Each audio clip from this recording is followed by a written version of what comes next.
let's meet, guys.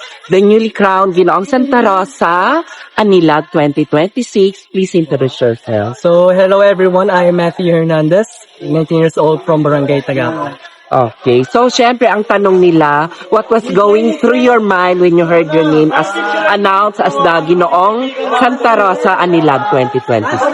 First of all, syempre, I'm very grateful na nakatungtong ako sa stage na to, and nung narinig ko yung announcement na ako yung naging anilag, so na-feel ko na this journey is worth it.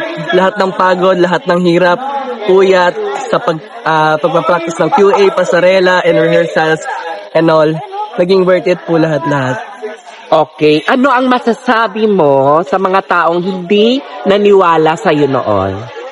I think negative criticism lang naman yan. So, ayun po yung nagiging fuel ko.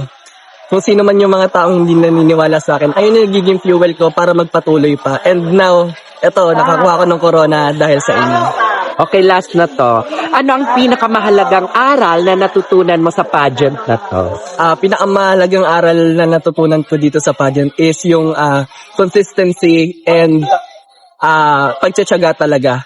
Dahil bilang Ginoo po, hindi ako sumusuot ng corona dahil sa taglay na kapugian lang, dahil may purpose talaga pagiging Ginoo po. Very well said. So please invite them to follow your social media account. So, ini-invite ko po kayo na i-follow nyo ako sa IG, I'm Matthew Hernandez, and sa Facebook po.